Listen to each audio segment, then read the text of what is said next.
If I remember correctly, the star wheel went on the inside here. And there was a spring. If you get it, it's usually a good idea to replace the hardware, which is all these springs, but in this particular job we didn't have that in the budget. You may be in the same boat. But if you have a hardware kit and you're trying to figure out what spring goes to what, notice this one's got a funky bend on it. The reason it's got that funky bend is so that it clears the star wheel when it's hooked in. So you want to make sure that it's able to do that. So if this were the other side, it wouldn't clear. So this is the correct spring for this side. Got my short shoe. I can hook it in here and then sort of put it in just like that. So you're half assembled here before you ever put it on. And get your little hook ready to hook in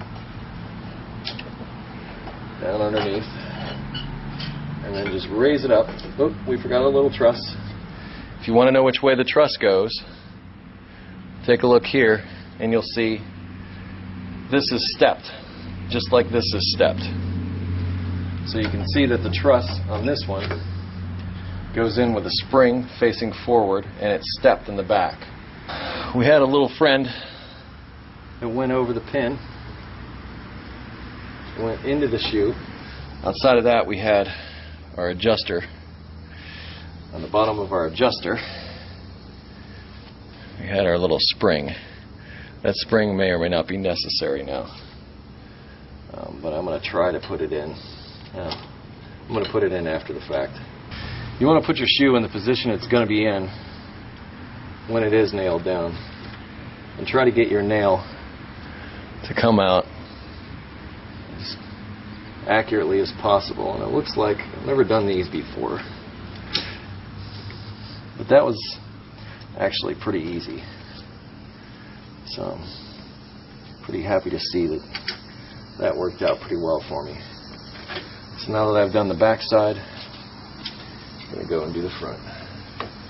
Now if memory serves, there were no hooks or anything on this one, or anything special. I really like these. I'm going to try to get my little spring wedged up in here.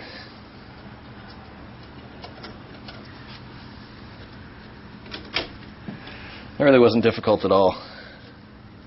I just pushed it up in and it was happy. Now, remember, our big metal hook went first, and this is where this tool comes in. And some of these are different, but you see this little indentation here is made for going around the top of this adjuster. So you can just go through this spring or what have you, get it on its little indent, and just sort of lift it up and pull. This is the way this is supposed to work. The better the tool you have here, the better off you'll be. Or better not using it. Okay, you got one in place. Just to give you an overview of how things are looking. Adjuster wheel ready to go there, hooked in, trusses there, trusses here where it's supposed to be, that's hooked on.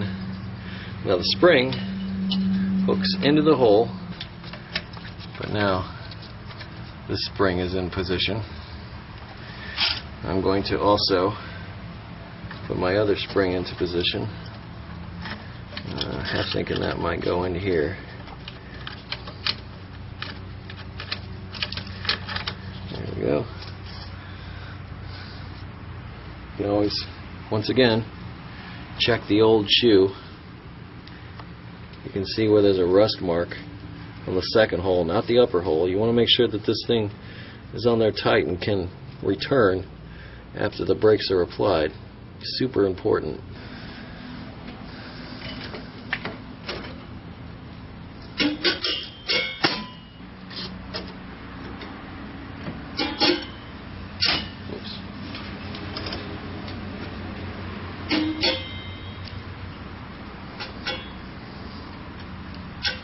Lego Maego.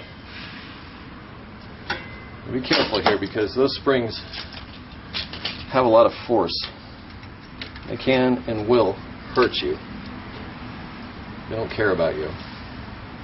They really don't. So use the proper tool and use it well. Like I said, I have another one of these that I prefer.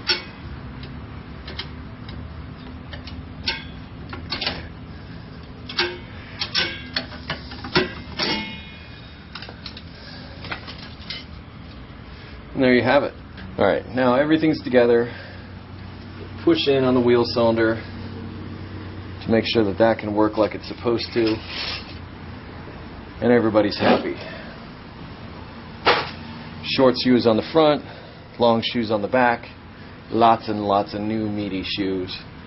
It takes a long time for rear brakes to wear out. I've seen them last over 100,000 miles. They don't do as much of the braking. Only about 25, 20, 30%. Now if you're putting new drums on like I am, they're coated with something called Cosmoline. And what that is it's a rust inhibitor. It's good that it's there or else you'd pull a rusty drum out of a box. You want to make sure you clean it off the inside. Now the outside is still going to have it on here. And as this thing gets hot, this stuff's going to burn off. It may leave a nice may leave smoke coming out of the wheels, and that's once again not a confidence builder if you just did brakes, but it's completely normal for this stuff to burn off and smoke. Next, you want to fit the drum on. Make sure it spins all nice. And the next thing I do is I will pull up on the parking brake. Now this car was nice to me. This is the parking brake cable. Give it a couple of tugs. And what you'll notice, well, maybe you'll notice, but give it a couple of good tugs. And what that does is that will center the shoes inside the drum. It'll work the shoes on the inside of the drum, and you want to get them ready for the adjustment. Now, this is where the magic happens. All right. Everything about your brakes, or how your brakes feel, boil down to how well the rear brakes are adjusted. So what you want to do is you want to get that adjustment as close to the inside of the drum as you can without it making contact with the drum. And you do this by turning this wheel.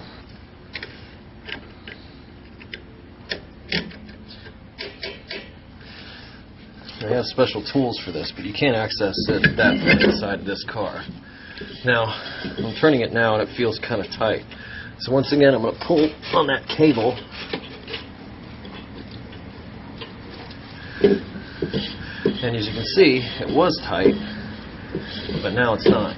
Now that actually feels pretty good.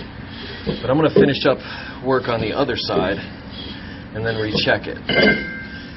You want to push in on this when you're checking it, because when the wheel is bolted down, it sits flush.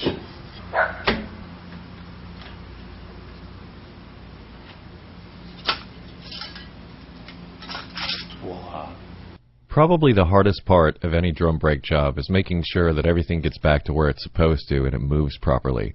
On this particular set of brake shoes, they were kind enough to leave me a diagram of how everything goes back together.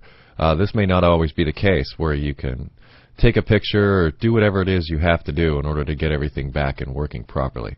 Okay, thank you so much for watching this drum brake tutorial.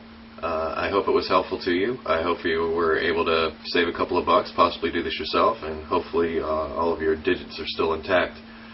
You can always visit me at ericthecarguy.com and post a text or video response to this video and let me know what it is you want to see, what you want to know. I'm Eric the Car Guy. Stay dirty.